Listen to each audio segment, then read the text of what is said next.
Hello YouTube, happy Valentine's Day. It's Wardy coming at you with another StarCraft 2 cast on this beautiful day where, well, you know, you guys get to go out with all your girlfriends and you get to like give them roses and flowers and just spend money really, and you know, we all get lovey-dovey and happy. I'm here for all you guys that are just sat in the house and are like, you know what I need? A bit more StarCraft. Top left hand side, our pink Protoss player, you know, he is the best. He is Zest. I'm sure he has about 1,000 Valentines waiting for him. Potentially the most handsome player in StarCraft 2. I think a lot of people would agree with that, or would go with that. Zest in the top left, playing our Protoss here, as we have to the bottom right hand side, our Red Terran player, TY. I just saw a Valentine's card on Twitter, a StarCraft themed one that was like, you know, you can call me TY, but at heart I'm your baby. Because TY used to call himself Baby before he changed his name to TY. So there you go, a little bit of StarCraft knowledge mixed in with Valentine's humor. There was some really good ones. I was kind of tempted to cast Sue today because it was there was a good Valentine's that was like, "You are Sue, good for me" or something like that. The Afrika TV ones were pretty good actually. The "I need you in my life," and there was, "Oh, will you be my hero?" For hero, I guess those are kind of obvious. "I need you in my life" was a good one though. It was cute. It was a good picture as well. You should check them out on the Afrika Twitter. Anyways, hello. How you guys doing? Welcome to another cast. Got a best of 3 series for you guys today between Zest and TY. A series which I've wanted to cast for about a week or so. This comes from the Limo League Winter Tournament, so again, this is maybe a couple of weeks old at the release of this video. But it seemed like a pretty fun series. The matches from this were awesome. Like, I released last week the Innovation Sue series, that best of 9 finals. If you ask me, that was amazing. Like, what a series. Could we have asked for much more? I don't really think so. It was so much fun. It was awesome. I absolutely loved that series, and it was so much fun to cast as well. Hoping you guys enjoyed it too. So today, going to be a bit of a shorter series, probably. Best of 3, not quite a full-on 9-game best of 9. Again, if you haven't checked that out, though, do check it out. And as we just get into this, of course, if you enjoy this YouTube exclusive content, do not forget to drop a like, maybe leave a comment, and subscribe to the channel. We're approaching 6,000 subscribers, which is hype, so get on that. The openings here from the two players as we do kick this off. It's been pretty standard expansions, with the Reaper obviously coming out from the Terran player. Zest is setting up for a Stargate opening. And we're here on King's Cove. Now, I'm going to watch this Reaper try and decide where it wants to jump in, or if it wants to jump in at all. Decides not to, so it doesn't get to see the Stargate that's in the main base. Not just yet, at least. We'll turn around now, but the other Adept is here. Maybe you do actually now go up into the main, because the Adepts are out of position. So it's your opportunity to get that scout, and Zest does not pull the probes to stop the Reaper from getting towards the left-hand side. And the Reaper still around, although, again, covered by the Adepts, and that is going to be a kill.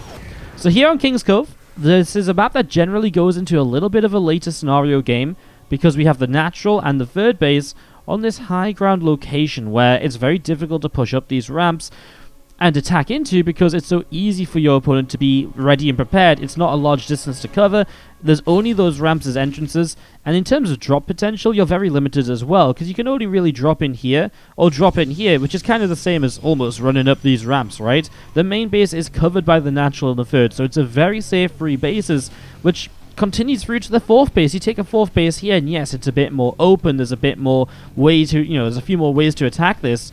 There's also the option for the fourth base up here as well, which is also very narrow to attack in, but it covers your other bases. So if you take this base here, while it's a bit more open, you still kind of cover the third base ramp and the third base / the natural expansion, because who's actually going to attack down here? Basically nobody uses this attack path. So that's kind of the options here. As you do see two Adepts coming across, getting ready to shade in, but they do not commit just yet as the Mules are dropping down. Only that Reaper loss so far, not much action happening, as the Oracle is actually staying pretty defensive, maybe a little bit afraid of what TY is going to get up to here. Two Adepts from Zest just going to be shading back home. So yeah, kind of expecting just that faster third Nexus. The triple Oracle going into fourth Oracle, actually. This is something a few Pros players have been trying out here and there. Obviously, it's very good against early game attacks, actually, that rely on a very low number of Marines, because 4 Oracles will actually shred Marines, and so if you can get rid of the first few Marines, suddenly everything else dies pretty quickly afterwards as well. Single Hellion coming up to the top side, as we do have the two Adepts from Zest, heading down to the bottom right. More depth around the left-hand side as well. And we do just have this Oracle still coming straight through the center. So joining up with the others. Now we do have this lone Hellion. That's not going to do much if your sentry's warped in. It is good scouting information. That's mostly what you're looking for here. And we have that Liberator about to strike as well. Here you go. Adept's going to start shading in. Will they commit to this position? Maybe they will, because of the 4 Oracles. You'd be surprised how much they do. A few Marines in the bunkers. The Oracles can get away from them. Well, the Adept's not going to get up into the main base or anything. They're Liberated, by the way, picking off quite a few probes. That's 7 workers killed over here. And so far, only 2 SCVs found on this side. The Oracles get out, 4 Adepts survive. I mean, that's the big thing, right? He survives with a lot of units. So, I mean, if you look at what's being lost, I'm still watching this Liberator because it's super low and is just getting away. Killed 6 Marines, a tank, and 2 SCVs. So, essentially, it's 5 probes and 4 Adepts for a tank and 6 Marines. Yeah, you know, it's okay. The resources lost will be pretty even. I think the big thing is you keep the Oracles alive, because the Oracles will continue to be able to get so much done here throughout the course of a game. And they're really kind of valuable in that sense, as maybe loses one here to the Liberator. They're just a bit too fast, and the Liberator doesn't really do much damage. It's much more designed as sort of a splash damage way of getting something done. But, yeah, I feel like keeping the Oracles alive makes this okay. Killing the Siege Tank definitely slows down any sort of Siege Tank pressure that was maybe coming in here. As TY is only on 3 racks and no third CC until just now, so there's definitely potential for a bit more of an aggressive opener. The Oracles will definitely keep TY thinking, hey, maybe I should stay at home a little bit right here.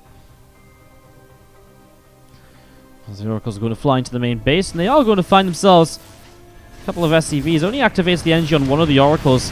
Maybe wasn't thinking about how long he actually had here. This is a little bit funky though, because the Viking's to the left and a lot of these Oracles getting low. He's going to fly as far away as possible and recall, I think. That way he's going to try and just dodge that Viking as best he can. Looks like he's done enough. Is that Viking in range? It is. One more shot. Good kiting with that Viking. Controlled in such a way so that when it attacks, he moves it forwards again, meaning that it never really decelerates. And so it essentially keeps its speed. And because it keeps its speed, it can then follow the Oracles a bit more nicely. So it's actually a cool little micro something. It's seen with Banshees as well, where if you like stop and let a Banshee fire, then move it again, it has that acceleration phase, which costs you quite a lot. And these Oracles coming in useful right there, blink straight onto the Cyclone and Hellion, and that's a shutdown on the first couple of units of this attack. As TY is coming up the right-hand side, looking to be the aggressor at the moment. Now Zest has a lot of Blink Stalkers, which means he can creep this out in the middle of the map. I love those force fields. He blinks in knowing the medevac's going to save them. What a play by Zest. That was beautiful. The force field's there, and he knows that generally, typically, what happens is a medevac comes forward to then try and save those units and to get them away from the force fields. So he blinked in preemptively, was in position for the medevac, and a great response to this Liberator as well. Zest playing some pristine PvT at the moment.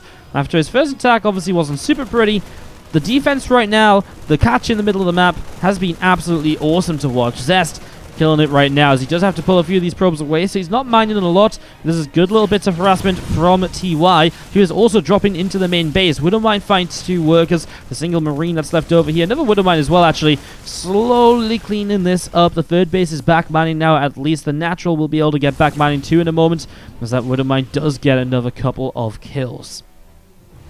So altogether here, Zest, again, a little bit of lost mining. He's not got any gases on this base, and that's really important to take note of. It means he's going to continue playing with the kind of very gateway-heavy force that he has right now, rather than switching up in towards something along the lines of, like, Colossus and so on. He's just going to play kind of Mass Charge Lord Blink Stalker, and he's going to mix a few Storms in there as well.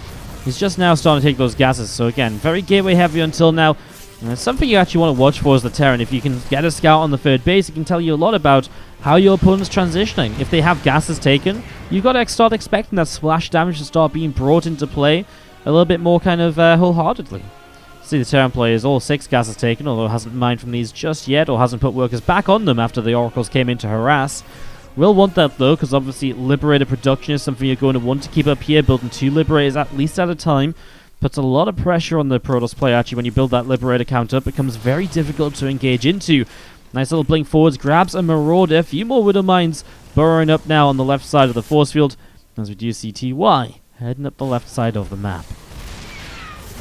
Oracle's dropping a Revelation. That's really nice because you can see the Widow Mines before the fight, so you don't actually have to sacrifice too many units to set them off and then have them visible. High Templar's coming down with the storms from the War Prism.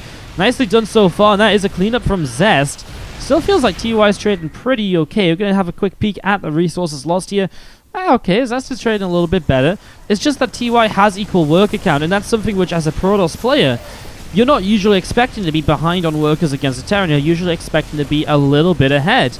So that's a little bit funky here as the bio unloading, cleaning up a bunch of these pylons. I mean, Stalker's blinking in again. That's going to be another medevac down, and one more there as well. Going for it, doesn't quite find it. On the right-hand side, a little bit of action as well. We've got this medevac in the back, and it's been 10 probes killed. So TY's pressure, I mean, we just talked about Zest being equal in workers. Now he's actually down by 5 and was a little bit more for a moment or so. Good couple of drops from TY, who starts up his 4th command center. We'll look to float that down here in the very near future as well. And again, see that Liberator count starting to rise up. One thing TY really isn't going into, though, is further... I mean, he's getting upgrades, and he is getting Armory and Engineering Bay, but he's so slow. I mean, this is 11.5 minutes in game, and he's just now finishing 1-1 and getting the potential +2 attack upgrade going. Zest is already on 1-2, and is going into a +3 attack armor upgrade as well. So Zest is looking great in upgrades, and that's always something... It's oftentimes what happens. Oh my god! The Widow Mine kills the Prism, and because it took a couple shots from the missile turret, it was one hit. I had all the High Templar in. That's where this one High Templar dropped out from. Oh my god, that's absolutely huge. Suddenly you lose, what, like 4 storms or so, if not more, because they were gaining energy over time. Well, this 4th base has to cancel, and a few SCVs have gone down, but Liberators are going to make this a difficult position to maintain. Ghost EMPs are good as well, and the Bio's just going to stim straight into those Zealots. I cannot believe he lost that War Prism. Whoa, no TY, what was that? Run straight through that storm. On the other side of the map, he is harassing with another few Marines in a medevac. This medevac or two, not sure what they're actually going to achieve. I actually just think they're going to die as they fly into the recall. It's a little bit unfortunate, more so than anything else, perhaps. Zest back over to the left-hand side then. Oh, that Warp Prism. I mean, what are the chances? Because, you know, if you fly into one Widow Mine, it's like, well, I just got out of there. But the actual missile tower, getting a couple shots off, that's such a crazy little something that you just don't usually see at all. Well, this is going to be the main base now evacuated to the 4th, rather than just using the 4th base that was built in here. Just says, well, you know what? I don't need a 7th and 8th gas, and getting these mineral patches fresh, ready to go, it's very important here. Especially because they're playing a fairly, you know, for the 13-minute marker, they're playing a pretty low economy game as a Widow Mine kills a Stalker. The blink was missed. But yeah, 54 SCVs. At this stage, you often see 70+ workers from either side. It's just been that little bit of a scrappier game. While TY has a few ghosts mixed into his arsenal with those couple libs that have been coming out. Hasn't built too many Liberators. I would have expected to see just a couple more, honestly. One of them coming around the top side to harass. Probably siege this one up on this mineral line, drop into the main at the same time. And pushing up this left side. Well, I was just talking about how whoever uses this attack path, I still don't think TY will. He doesn't really gain anything from being in position over here. This Liberator got cleaned up by the Stalkers. Marines just getting a few probes. Nothing crazy, forcing a warp in. And it is just units that have to go and deal with this in the main base. We see a DT warped in. We haven't seen any DTs being used aggressively just yet, so that's something to keep an eye on as we see a little bit of bio from TY starting to sim forwards. Picks off a Stalker. So already one Stalker down. War Prism still just hanging up in the skies, and the 4 High Templar ready to try and make some action happen. But the Ghosts know those High Templar are in the Prism. Where else are they meant to be? He scanned this army a couple of times. He's still scanning around, just checking for an observer as well. I like this position from TY. He's very well spread out and split up. There's a good first storm, though, so Zest finds the first storm that he needs. And a couple of Widow Mine shots going down. Doesn't hit the War Prism this time, though, thankfully. Can't afford to have that happen again. The Ghost looking for EMPs. Hits the 2 High Templar that are out of the War Prism. Hits another clump of Zealots and the Immortal. Here come the High Templar on the left-hand side. The Storm's coming in there as TY starts to back away. A couple of Widow Mines coming forwards. Will start to burrow up mid-fight. And, well, there's not really a lot left from the Terran to hold on. A couple of Widow Mines as they leave, but the Zealots charge in for another Ghost. And Zest is on the push forwards to the bottom right-hand side of the map here. Zealots keep on charging in, and TY turns to fight it. I think Zest might just have a bit too much momentum. He's got the upgrade advantage as well at the moment. He's even about to add a +2 attack into his upgrade advantage overall. So this is pretty nice as it blinks in for Marauder. The Ghosts are mostly out of energy. Those are some very good Widowmine hits on an Archon and the Immortal. SCV's pulled into this as well, though. You can see that TY is in a little bit of danger here. A lot of work is going down, and there's so little bio. The Ghosts are still not dropping EMPs, and that's a huge storm as the High Templars get their energy up once again. Morphs into the Archon now. That'll go down pretty quickly in the front lines. It's got no energy, no shields left, and it did go down. That's GG actually called there by TY for Zest to pick up game 1 of this series. That's actually a pretty fun TvP, back and forth, a lot of action going on. I just can't get past that clip of the Warp Prism. That was pretty sick. That was sick. The Warp Prism going down. Wow. All right, guys, time for game 2 in just a moment. Here's a quick action replay, guys, of this quick Warp Prism play. The missile turret literally just finishes. Warp Prism is ahead of the army, is a bit risky. This one shot combined with this is enough. It takes a second shot anyway. It goes down. And 3 High Templar inside. Absolutely brutal. And obviously Zest still won the game, but it definitely stopped him from winning the game, from doing more right here. Imagine he has more storms. Storm right on top of this. Brutal. Alright, let's actually jump into. So Zest is up a game in the series. Best of 3, so another win here would do it for him. Here's the pink Protoss player in the bottom right-hand side of the map. And the top left-hand side, our red Terran from Splice, TY. Now Zest has been, in that last game, very impressive, I think. The control for the Oracles, the map awareness, the way he took the fights. I still love also that moment when he had the medevac coming in to save the units that were force-fielded, and Zest had already blinked because he knew it was going to happen, and he was so ready to just target that down. So he killed a medevac as well as the units, which he was probably going to get anyways. So that's just taking advantage of something you would usually expect to see, as now we see TY going to open up this second game in a little bit of a different manner, dropping down a barracks in kind of the center of the map. It's pretty central, I guess, but it's definitely towards the Protoss base. Now this is just going to be for Reaper play to open up with. The question mostly becomes what happens after this, because you're definitely going to get a factory, probably a starport before you expand. And at the same time, it's definitely not a situation where it's like, oh my god, Proxy Racks, big all in, this is going to be everything. Like, it very often does turn into an expansion just off of a lot of pressure. So probably just Reapers here. The biggest question, does the factory come out on this side of the map over here? Or does it come in at home? It might come over here. It's a possibility. Looks like it will not, as the SCV moves into Scout. Obviously, this looks like a fairly regular SCV Scout from TY. It doesn't come in from a dodgy location or anything, so Zest doesn't get too much of a heads up on that, but then he does come in anyways, checks, and sees the barracks. So, barracks scouted. I'm not sure if that's too big of a deal. Obviously, it's nice for Zest to know, but he already has the Nexus coming down. I guess I don't think it makes much of a difference, because he's not going to opt to make a Zealot. He's going to wait. I guess he does now get to build the Chrono Booster Stalker. That said, I feel like this probe would have arrived up here pretty quickly to see the lack of a barracks to make that decision anyways. So I only think it saves him like a couple of moments more so than too much else, I guess. As we do see, this Reaper is not quite going to get that probe kill, so probe just gets away for the moment. Stalker coming over and is working its way through that Reaper as well. So a little bit of back and forth here. Bunker actually finishes up, so that's a little bit of annoyance for Zest. He will take some damage on this Nexus. And this oftentimes allows for the barracks to produce a couple of Marines and keep pressure in here. With the second Reaper, however, he's not going to get Marines out very quickly. He's actually chasing this Stalker, so he's kind of interested in this kill. The Stalker turns and hits the SCV, which gives the Reapers a bit more time. That's a dead Reaper. No, it's not. It gets the shot off beforehand. Good decision by TY. But now the other Stalker comes in. That is a dead Reaper this time. For reals. And that's going to be a dead SCV as well as he chases down. Oh, missed the shot. Wow. Just moved a little bit too soon. So SV not dead yet. It's in hot pursuit. The Stalker's coming for it. Let's go. SCV gets slain. Well, Bunker at the front gets salvaged. No real reason to keep it here. The Reaper isn't even inside of it, as he does find this probe in the pile on the top side. That gets killed, so that's at least something. Zest will drop down. Back at home, a Twilight Council. 2 more gateways on the way up as well in the main base. Okay.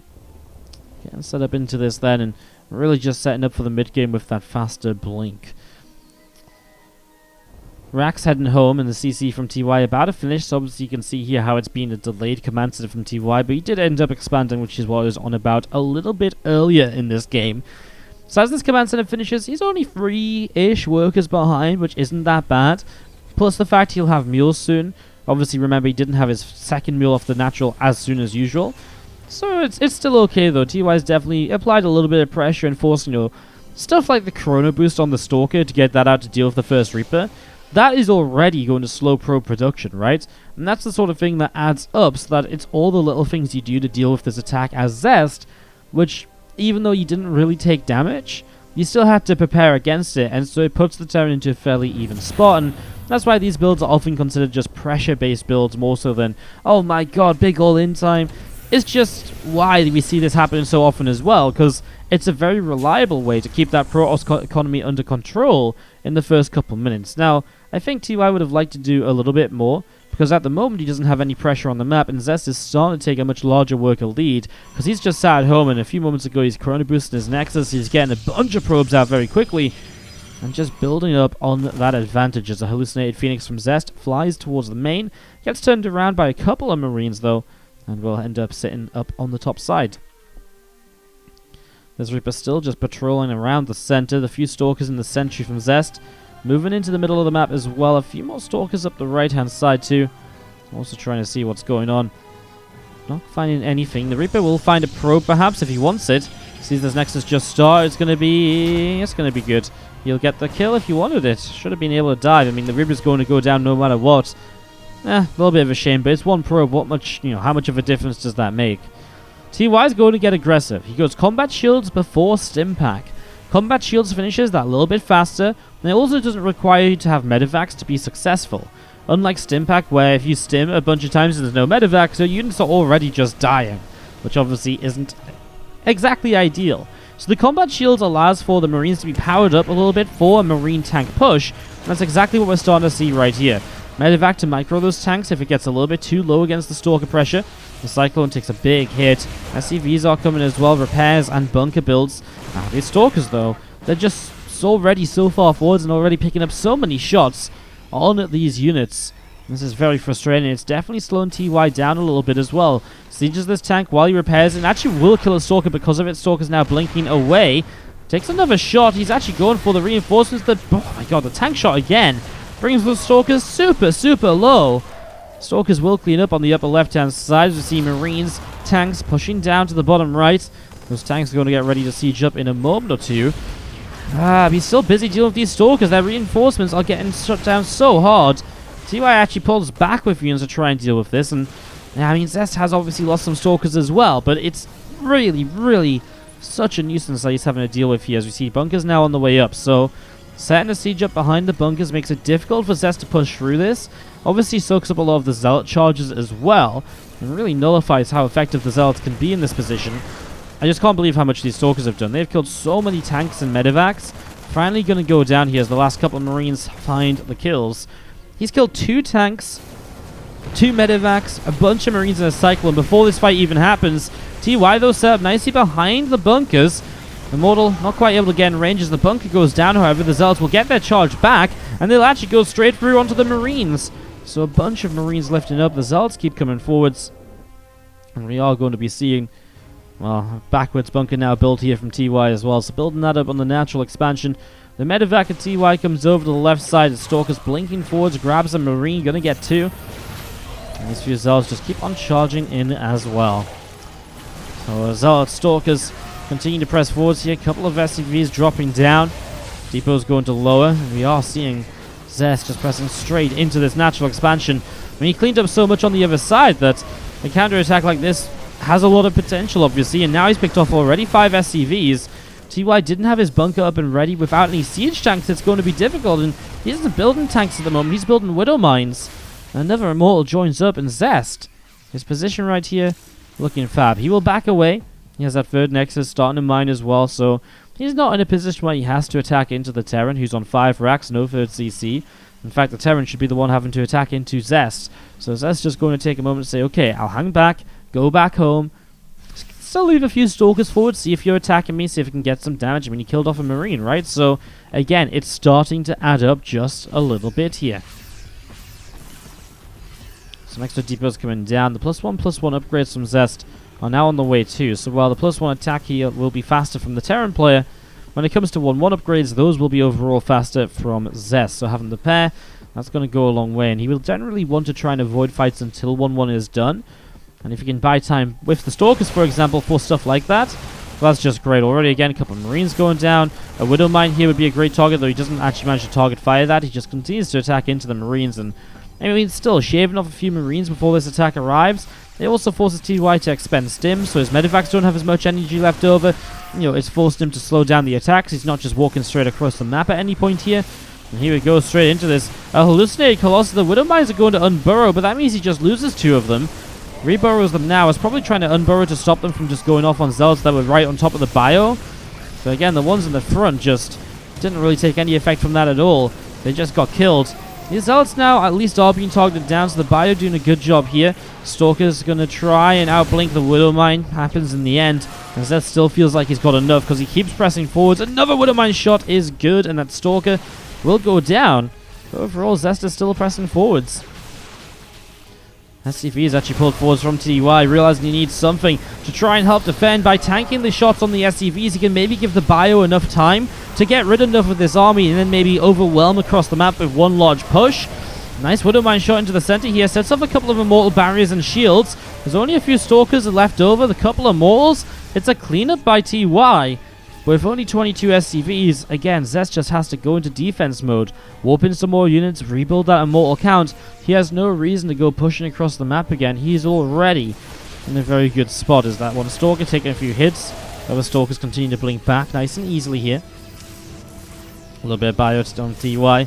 Continuing to come around, and really good force fields here. Once again, just buys time, and that's all all Zest needs. When you're up 25 workers, every second that ticks by, you're mining so much more, and that income advantage is going to build up massively.